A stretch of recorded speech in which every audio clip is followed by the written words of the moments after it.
How's it going, everyone? Want to give you guys a heads up on a bunch of great PlayStation game deals under the price of $10 as a part of the Summer Game Fest sale. A lot of good stuff, and this is barely scratching the surface. There's a lot of deals. Maybe we'll do another under $10 video.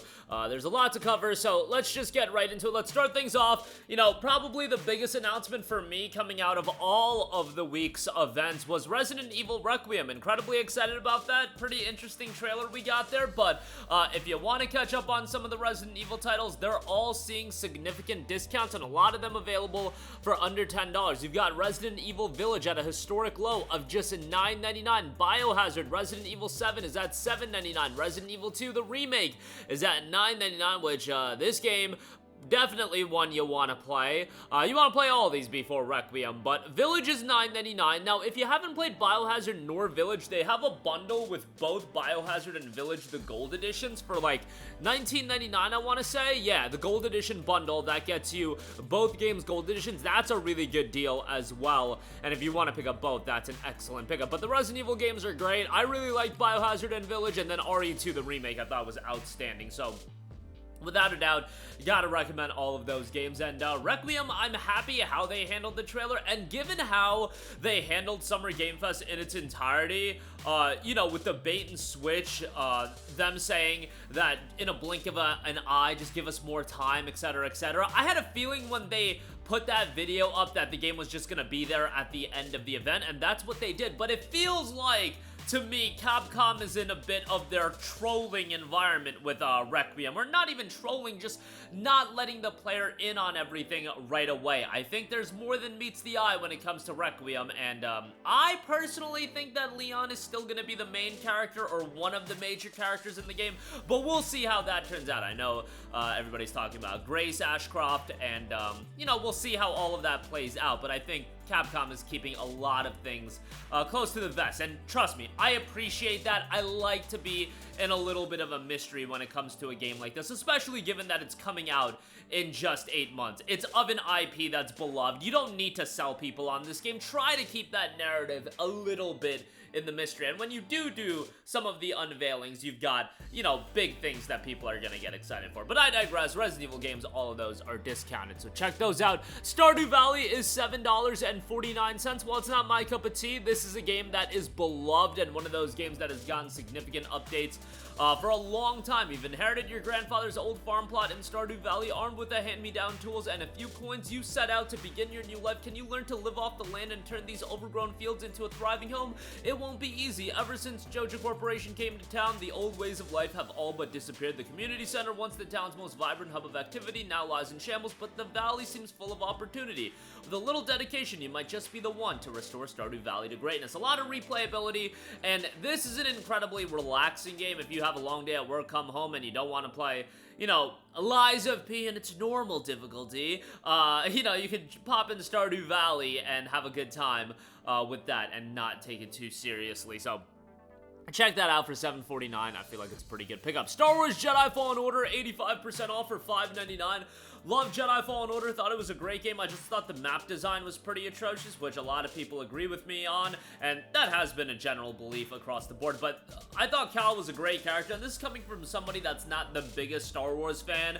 Like, I think the movies are fun, and I think the world is really cool, but it's not like I'm breaking down every movie. I know all of the lore. I've watched all the spin-off series. No, nothing like that. Jedi Fallen Order was just a game that I went into expecting a good action game, and I got a damn good action game with a really engrossing story as well. For $5.99, outstanding pickup. After this, go play Jedi Survivor, because I thought Jedi Survivor built upon Fallen Order very, very well. But yeah, Fallen Order for $5.99, great deal there.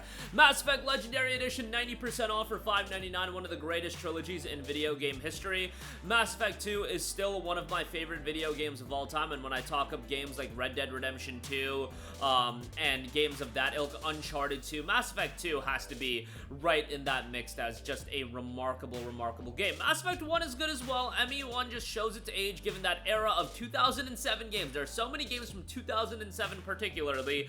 Uncharted 1, Witcher 1, Mass Effect 1, put them all in the same category, that those games show their age a little bit. And Uncharted 1 is rumored to get a remake. Witcher 1 is getting a remake. Mass Effect 1, I don't think we'll be getting a remake. BioWare is kind of washed these days.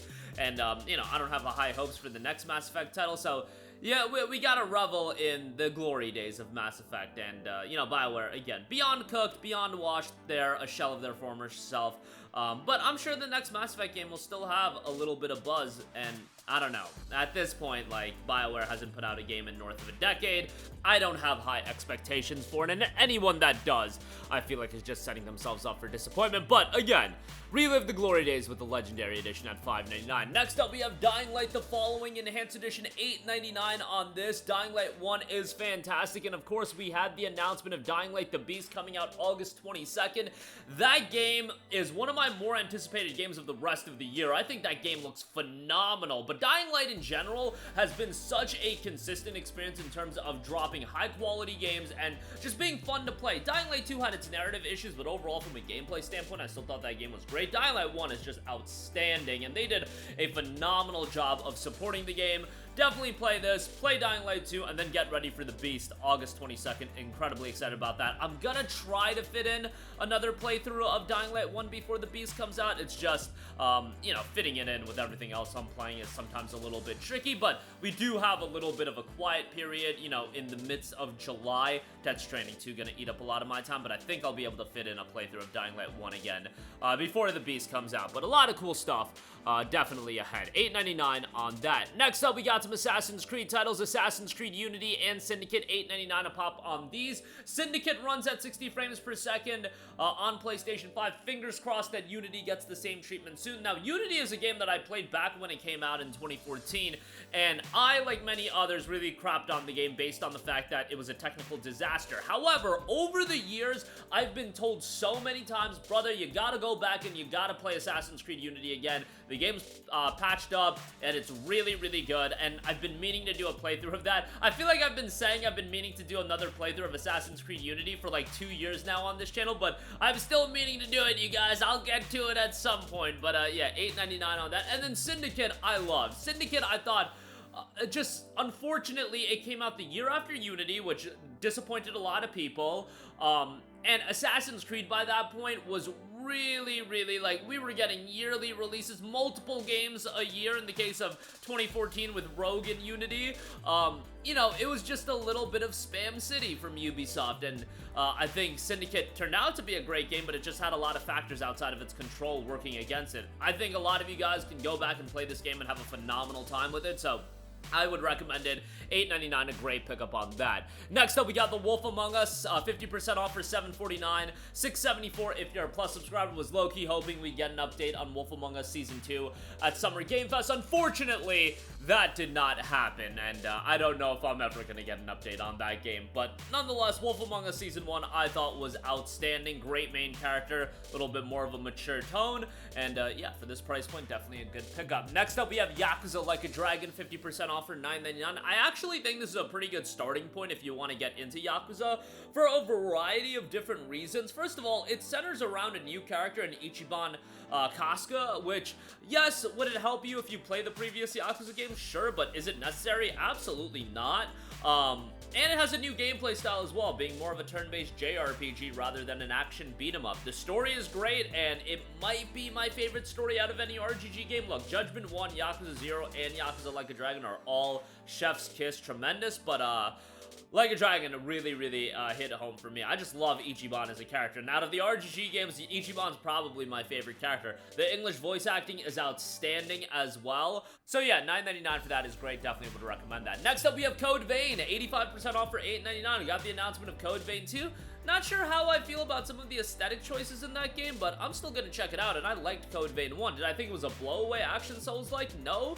But, you know, that weeb anime aesthetic, you know your boy is gonna vibe with that, and I really did enjoy the game from that standpoint as well. And cool to see a game like this get a sequel. Hey, if Code Vein can get a sequel, maybe someday Scarlet Nexus will get a Scarlet Nexus too, because I love Scarlet Nexus as well, but I don't know how likely that is. Code Vein, from what I know, sold pretty well for the type of game that it is. But $8.99 $8.99 on that, worthwhile anime. Souls, like, aesthetically great, and there's some level design choices that definitely are not the best, but, you know, it is what it is. $8.99 is a good pickup. Bloodstained Ritual of the Night, $9.99 on this. Another game that got a sequel announced. I mean, a lot of these games just have had these sequel announced, which is great to see, but Ritual of the Night is great, Bloodstained is great. Scarlet Engagement coming out in 2026, a really, really well done Metroidvania, challenging, and has a great aesthetic style as well. Love it from a visual and soundtrack standpoint. $9.99, great pickup there.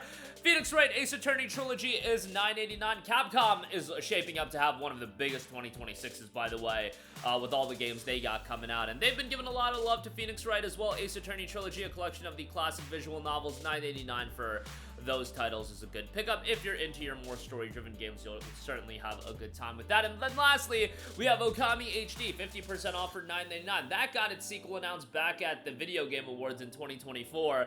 Probably won't come out until 2028, 2029, but hey, cool to hear a sequel is happening, and Capcom's really on the money these days.